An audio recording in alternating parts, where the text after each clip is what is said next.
So my name is Hamza. I'm the co-founder of SOWIT. SOWIT is based in Morocco.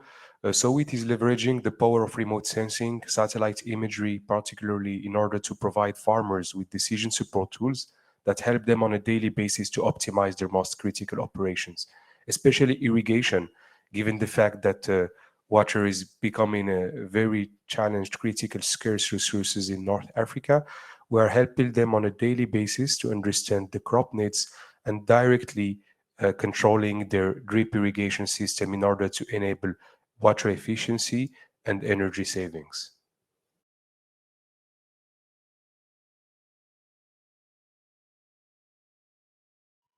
So when we started developing the company, not only in Morocco and in Tunisia, we were providing services to farmers under a subscription business model, meaning they pay per hectare and they receive on a daily basis all the information they need in order to optimize their decision making.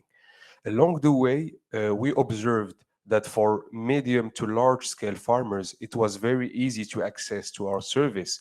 And we were scaling up with those farmers without really being able to capture the base of the pyramid and then to grow our services with small scale farmers. Having in mind that small scale farmers are the one that can benefit the most from our service because they still use gravity fed irrigation that is highly consuming water resources, and at the same time they still need to make savings because their margins are even more threatened by the current market situation.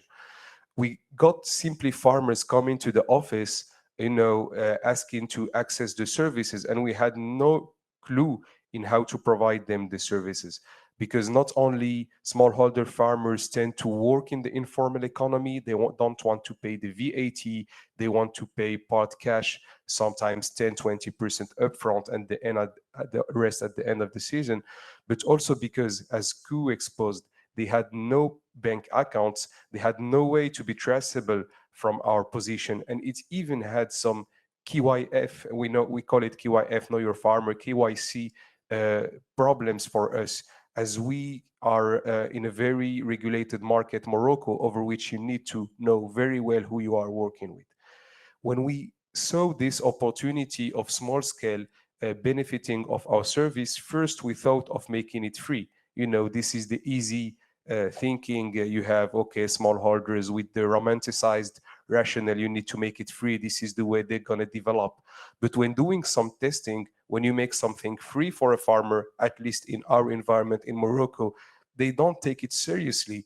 Because when we were looking at the analytics behind our mobile app, people that were taking things for free, they were not connecting the same times and enjoying the same sessions and doing the same work as the one that were paying. So after this experience, we just discovered that this was not the right approach, especially that when leading surveys with farmers, we understood they even took it sometimes personally. You give it to me for free in a certain way. You didn't respect my ability to produce more in order to be able to pay you. And this is some donor-led approach that I don't want really of. In Morocco, that was the kind of feedback we got. And over time, with the help of We4F and especially our advisor, which we started exploring new models in order simply to tap into this large base of the pyramid market, and went from 0% of smallholders using our service to now up to 30% of smallholder using and service and paying for it. Every smallholder pays for it. And this is for us, first, a market opportunity, and secondly, not to create an additional gap of medium to large farmers benefiting from high-end technology, enabling saving and higher margin, and the new divide with smallholders being left over and not being able to access because we don't find the right way to get them access to the solutions.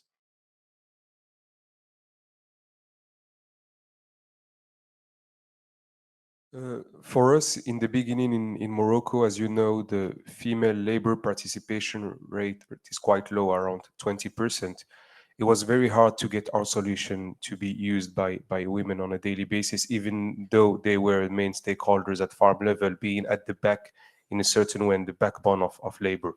And end user finance was an opportunity to create an additional leverage for them in order to be able to gain a certain bargain and to access technology. And especially that when we did it, we started with banks in order to afford the solutions, and we started targeting them in certain regions where they were quite dominating in the agricultural workforce, even though they were marginalized from a financial perspective. So it was tapping into the base of the pyramid twice. First, into the smallholder one that was hardly accessible to us.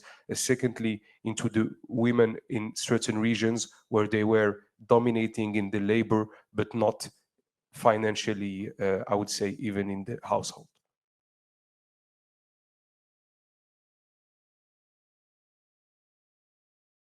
I think for us, when we started, there was first a regulation risk, because we work in a highly regulated environment, over which starting to provide end user finance in any way to anyone starts to be assimilated by leading authorities as doing a financial institution work in an alternative way, meaning bypassing the licensing process. And this was very important to build this with leading in financial institutions in the beginning, in order to earn trust with the market, from the regulators, before starting to scale up end user finance in the smallholder environments that are highly politicized. The second risk is, and that Pratap was right, for us is mainly financial. You're a startup, you develop a technology, but you work in developing countries over which there is no highway you can drive on. So you need to build your own in a certain way with your ecosystem.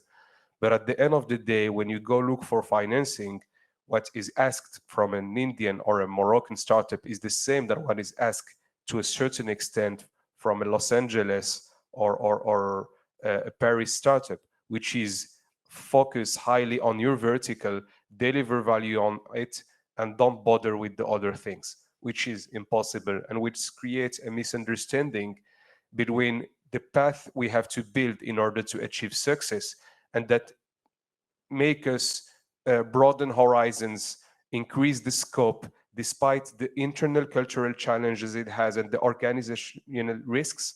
And at the same time, we still need to convince externally, and to convince with a business model that is not a copy paste and that doesn't look like any other, which is complex and require a lot of education and of dialogue that is sometimes hard to have. And the last point is, and I want to insist on this one, is organizational and cultural. It's very hard to manage a company that has a very large scope, because your R&D team does not understand why you are not focusing on your imagery processing and you are doing other things. Where banks, your sales does not understand if you are selling a decision support tool or a loan, and your investor at the end of the day just look at the figures. So it's quite challenging, and you need to believe that down in the road, with the milestone you achieve, there is something that will make everything aligned, because what you build is in the interest of the farmer that get access to technology and get back to pay it year after year.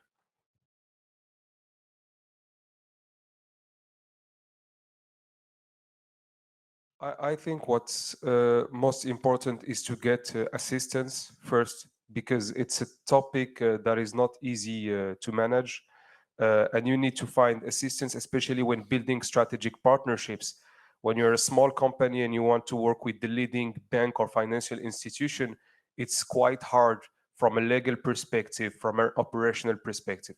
So I think it's very good to, as the book also you edited, but really to get access to people that worked this kind of partnerships, because when we started reading the contracts the first day, they were crazy, and what we got at the end of the day is quite fair.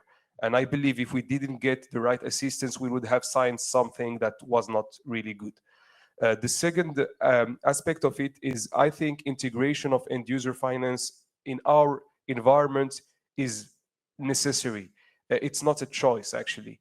It's I mean, except if you want to end up working with some large-scale industrial producers and your strategy not to scale up, but in any way you need a bit to move the lines, and you're the only way one able to do it, because especially in our case, we have the data. So we have the ability to align all players across the value chain, banks getting comfortable about financing farmers, farmers getting comfortable about getting information related to their farm, and us getting comfortable about assessing our risks. And I believe that this offers an opportunity today in order to align players across the value chains and to better assess risks.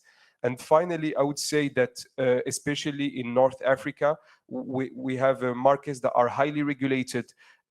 Licenses from central banks are a nightmare. You need end user finance is still an alternative.